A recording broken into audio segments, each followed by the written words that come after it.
আসসালামু আলাইকুম, কেমন আছেন সবাই? নতুন আরেকটি ভ্লগে আপনাদের স্বাগত জানাই। আজকে রবিবার, বেলা এখন 10টা মতো বাজে। রান্নাঘরে চলে এসেছি। রান্না করতে করতে খুব একটা কথা মনে পড়ছে, জানেন তো? আমাদের জীবনে কেউই তো পারফেক্ট হয় না, বলেন? আমরা কেউ পারফেক্ট না। মা, বাবা, ভাই, বোন সবাই একই পরিবারের হলেও আমরা প্রত্যেকটা আলাদা আলাদা মানুষ, আলাদা আলাদা ব্যক্তিত্ব বহন করি, আলাদা আলাদা মেজাজ বহন করি। তাই লাইফে কাউকে আমরা পারফেক্ট হিসেবে ওভাবে পাই না। কিন্তু পারফেক্ট পাই আর না পাই, তারপরেও তো আমাদের মানিয়ে নিতে হয়, ধৈর্য ধরতে হয়, মানিয়ে গুছিয়ে চলতে হয়। আর আমাদের ইসলাম তো সেটাই শিখায়, বলুন। আর আজকে এখানে একটু দই চিংড়ি রান্না করব। দই চিংড়ি রান্না করার জন্য কড়াইতে সয়াবিন তেল ভালো মতো গরম করে চিংড়িগুলো হালকা একটু ভেজে নিচ্ছি। ভাজা প্রায় হয়ে গেছে, বেশি ভাজলে আবার রাবারি ভাব হয়ে যায় চিংড়ি। এজন্য হালকা একটু ব্রাউন কালার হলে সেটা আবার তুলে নেব। এখানে হয়ে গেছে ভাজা চিংড়িটা, সবগুলো তুলে আবার ওই তেলের মধ্যেই 2 টুকরো দারচিনি আর তেজপাতা দিয়ে দিয়েছি। সুন্দর একটা গন্ধ যখন বের হবে, তখন এর মধ্যে আগে থেকেই আমি পেস্ট করে রেখেছিলাম কাঁচা মরিচ, হালকা একটু পেঁয়াজ, আর এক টুকরো আদা, কয়েকটা রসুনের কোয়া। আপনারা তো জানেনই চিংড়ি মাছ অনেকভাবে রান্না করে খাওয়া যায়। আপনি যেভাবেই রান্না করেন, চিংড়ি মাছের স্বাদ কিন্তু অতুলনীয়, বলেন। চিংড়ি মাছের মালাইকারি, নারিকেল দিয়ে চিংড়ি, নারিকেলের দুধ দিয়ে চিংড়ি, চিংড়ি কষায় রান্না করা, তারপরে চিংড়ির ভুনা, চিংড়ি কষা, চিংড়ি রসা, চিংড়ি দিয়ে আরো কত কি আমরা মজার মজার বানাই। তাই আমি আজকে একটু চিন্তা করলাম যে আলাদাভাবে কিভাবে একটু বানানো যায়, তাহলে স্বাদটাও টেস্টটাও চেঞ্জ হয়ে যায় আর সবাই খেতেও বেশ পছন্দ করে। তাই আমি মনে করলাম আর কি চিংড়ি দই বানাবো। চিংড়ি দই বানানোর জন্য বেশি কিছু উপকরণ লাগবে না, হালকা পাতলা উপকরণ দিয়ে আপনার ঘরে যা আছে তা দিয়ে আপনি বানাবেন।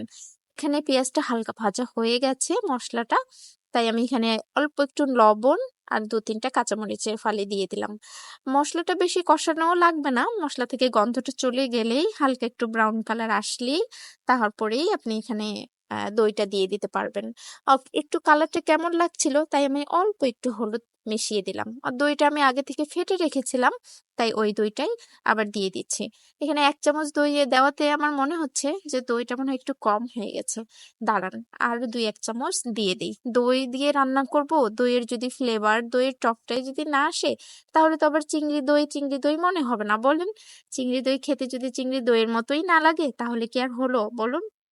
চলুন ভালো করে মশলাটা এখন দইটা দিয়ে কষিয়ে নেব। আর কষাতে কষাতে সুন্দর একটা ফ্লেভার বের হবে, তারপরে চিংড়িগুলো অ্যাড করে দেব।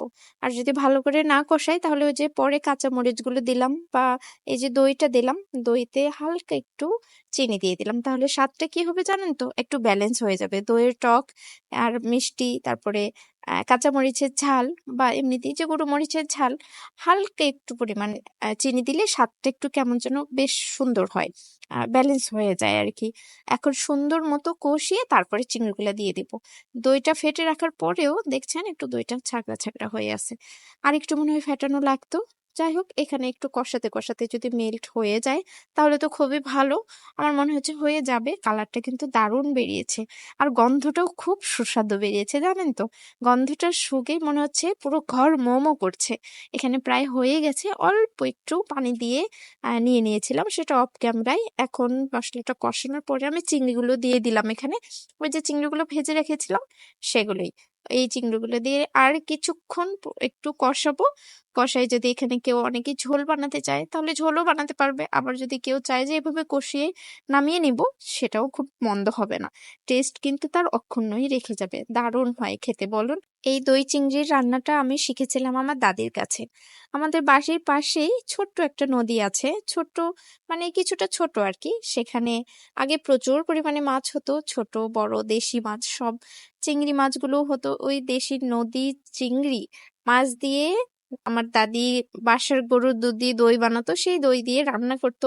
এত পরিমাণ মজা হতো জানেন, আমি আসলে বলে বোঝাতে পারবো না। অল্প একটু এখানে পানি দিয়ে দিলাম, তো ওই টেস্ট, ওই স্বাদ আমার দাদির হাতের রান্না তো আমি বানাতে পারবো না, সেটা আমি ভালো করে জানি, কিন্তু একটু চেষ্টা করা আর কি, যদি সেরকম একটু বানিয়ে খেতে পারি। আর আমার দাদির কথা মনে করেই আজকে আমার কেমন জানি মনে হলো যে আজকে আমার দাদি তো যেভাবে খড়ির চুলায় রান্না করতেন, সেভাবে একটু রান্না করে দেখি। এখানে তো আর খড়ির চুলা নেই, সেই স্বাদ বা সেই গন্ধটা হয়তো আসবে না, কিন্তু কিছুটা কাছাকাছি তো আসবে, কিছুটা তো স্বাদ পাবো। এখানে অল্প একটু ধনিয়া গুঁড়া দিয়ে দিচ্ছি উপর থেকে। আর ধনে গুঁড়োটা দিলে গন্ধটা বেশ ভালো আসবে। অল্প একটু জিরা গুঁড়াও দিয়ে দিলাম, ওই অল্প একটু মতো আর কি, একটু হালকা গন্ধটা আসবে সেটার জন্য।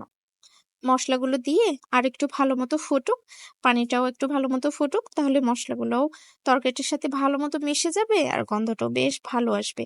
গরম মশলার গুঁড়োটা একটু কম হয়ে গেছিল, তাই আর অল্প একটু দিয়ে দিলাম এখানে। দেখতে লাগছে দারুণ, কালারটা খুবই ভালো এসেছে। আর আমার মনে হচ্ছে যে আমি কিছুটা হলেও প্রথম রান্না করছি, মনে হয় একটু মন দিয়ে রান্না করলে ভালো মতোই রান্নাটা করা যায়। আমি তাই এখানে খুবই মন দিয়ে মনোযোগ সহকারে আজকে দই চিংড়ি রান্না করলাম। জানি না খেয়ে আসলে, আমি তো বলতে পারবো না যে কেমন হয়েছে, আমার উনি খেয়ে হয়তো জানাবে আমাকে যে আসলে কেমন হলো। সে যদি পারফেক্ট বলে তাহলেই পারফেক্ট হবে। তো রান্নাটা আসলে হয়ে গেছে অলমোস্ট। আপনাদের যদি ভালো লাগে তাহলে আপনারাও কিন্তু একবার দই চিংড়ি এভাবে বানিয়ে খেতে পারেন। খেতে কিন্তু লাগে খুবই দারুণ। আর যদি ভালো লাগে তাহলে অবশ্যই আমাকে কিন্তু কমেন্টে জানাবেন যে কেমন হয়েছিল খেতে। তাহলে চলুন, আজকের ভিডিওটা এখানেই শেষ করছি। আজকের ভিডিওটা কেমন লাগলো তা অবশ্যই কমেন্টে জানাবেন। আর যদি ভালো লাগে তাহলে একটা লাইক করে দেবেন আর চ্যানেলটা সাবস্ক্রাইব করে রাখবেন। ততক্ষণ পর্যন্ত সবাই ভালো থাকবেন, সুস্থ থাকবেন আর সাবধানে থাকবেন। আর দেখা হবে খুব শিগগিরই নতুন অন্য কোনো ভিডিওতে।